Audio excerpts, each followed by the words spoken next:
네, 안녕하세요. 저는 최혜인이라고 합니다. 저는 지금 민주노총 법률원에서 일을 하고 있고요. 주로 이제 노동 상담이나 노동 사건을 대리하는 일들을 하고 있습니다. 저는 이전에 정책 담당으로 노동단체에서 일을 했었는데 거기서 실태 조사를 하다가 어떤 노동자분을 면접 조사를 한 적이 있는데 그분이 자기 이야기를 들어준 것만으로도 고마워 하시더라고요. 그런 모습을 보면서 조금 더 이제 노동자 곁에서 같이 고민을 좀 상담하고 그 고충을 어떻게 해결할 수 있는지 그런 대안을 직접 제시해주는 일을 해보고 싶어서 노무사 일을 하게 됐습니다.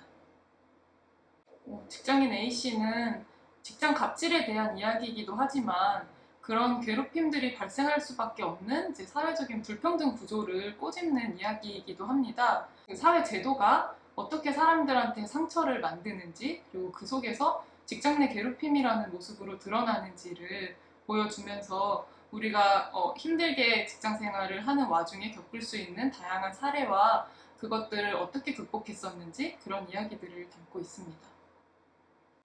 네, 이 책에서는 회사를 쉽게 그만두지 못하는 직장인들의 모습을 담았는데요. 회사를 왜 그만두지 못할까 하는 고민에서 시작을 해보면 단순히 이제 월급 때문에 회사를 다니기도 하지만 회사를 통해서 맺는 사회적인 관계나 그 과정에서 나의 가치를 확인하고 나의 인정 욕구를 충족하는 것들 속에서도 성장하고 배우는 것들이 많기 때문에 괴롭힘이 있었다고 해서 너무 쉽게 회사를 그만두는 선택을 하지 못하는 것 아닌가 이제 이런 이야기들도 담고 있습니다. 돈도 벌어야 되고 이제 회사를 통해서 성장도 하고 일도 배우고 그리고 내가 괴롭힌 피해자인데 왜 내가 먼저 그만둬야 돼? 이런 억울한 마음도 들 수 있겠지만 괴롭힌 피해라든지 심적으로 정말 힘들어질수록 다른 거 다 제쳐두고 나 자신을 위한 선택이 뭘까? 이것만 고민했을 때 가장 현명한 선택을 할 수 있을 거라고 생각합니다.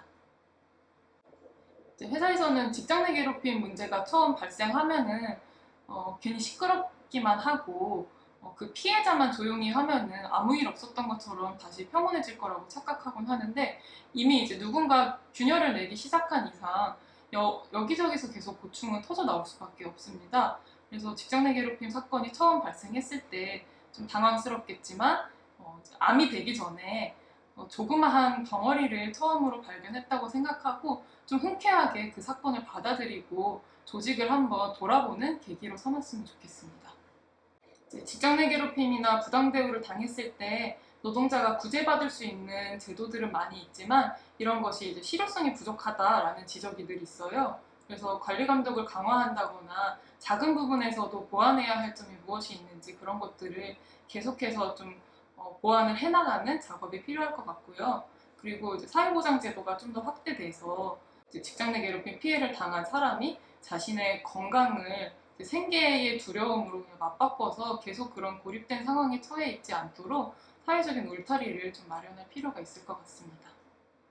그 직장 내 괴롭힘 신고를 좀 염두하고 있다면 입증 자료들이 필요해요. 그래서 포반을 들었다면 녹음 파일이 있으면 좋을 거고 벽에다가 자기 자리를 옮겨놨다, 면벽 근무를 지시했다고 한다면 그런 모습을 사진으로 담아주는 것처럼 괴롭힘 상황을 가장 효과적으로 보여줄 수 있는 입증 자료들을 준비를 해야 됩니다.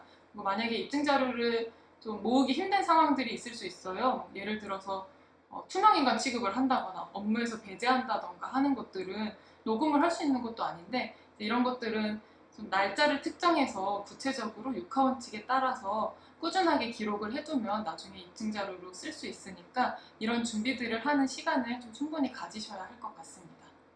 이제 녹음을 할 때는 자칫하면은 불법적인 녹음이 될 수도 있으니까 몇 가지 좀 알아둬야 되는 게 있는데 자신이 포함된 대화를 녹음하는 건 상대방의 동의를 받지 않아도 괜찮지만 그것이 아니라면 불법적인 도청이 될 수 있어서 나중에 이제 징계 사유가 되거나 형사 책임을 물게 될 수도 있습니다. 그렇기 때문에 본인이 속한 대화만 녹음을 할 수 있다는 거 알아두시면 좋겠습니다. 혹시라도 회사에서 임금 체불이 없었는지, 연차수당이나 주휴수당 같은 것들이 체불되지 않았는지, 혹은 퇴직금 계산이 올바르게 된 건지를 점검을 해볼 수 있을 것 같고, 그리고 자신의 퇴사 사유가 이제 실업급여를 받을 수 있는 사유에 해당하는지 그런 것도 미리 좀 확인을 하고 회사에 요청할 거는 요청을 하고 퇴사를 하시는 게 좋겠습니다. 상급자가 직원들을 CCTV를 돌려서 감시를 하고 불필요한 업무를 시키면서 밤늦게까지 야근하는 문화를 만들기도 하고 이제 여성 남성 가리지 않고 성희롱을 하기도 했고요. 이런 문제 때문에 그 회사에서는 직원 전체가 피해자였어요. 그래서 직원들이 이 문제를 더 이상 참을 수 없다 생각하고 노동조합을 만들어서 그 가해자의 직장 내 괴롭힘과 성희롱 사실들을 대대적으로 조사를 해서 결국에는 가해자를 쫓아냈어요, 회사에서. 굉장한 싸움을 하셨는데 그 가해자가 더 이상 이제 회사에 나오지 않고 나서 어떤 여성분께서 하는 말이 그 사람이 출근 안 하니까 이제 블라우스를 하의에 넣어서 입지 않아도 돼. 너무 편해. 이렇게 말씀하시더라고요. 그리고 또 다른 분은 그냥 6시에 퇴근하는 건데 마치 반차 쓴 것처럼 상쾌하다고 하시더라고요.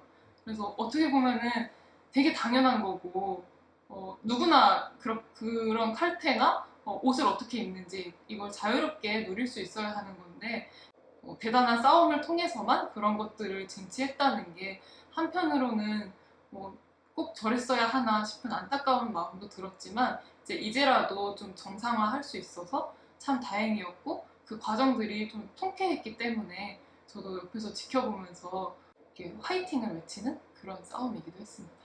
목표를 막 구체적으로 만들어 놓고 살면은 사실 스트레스 받잖아요.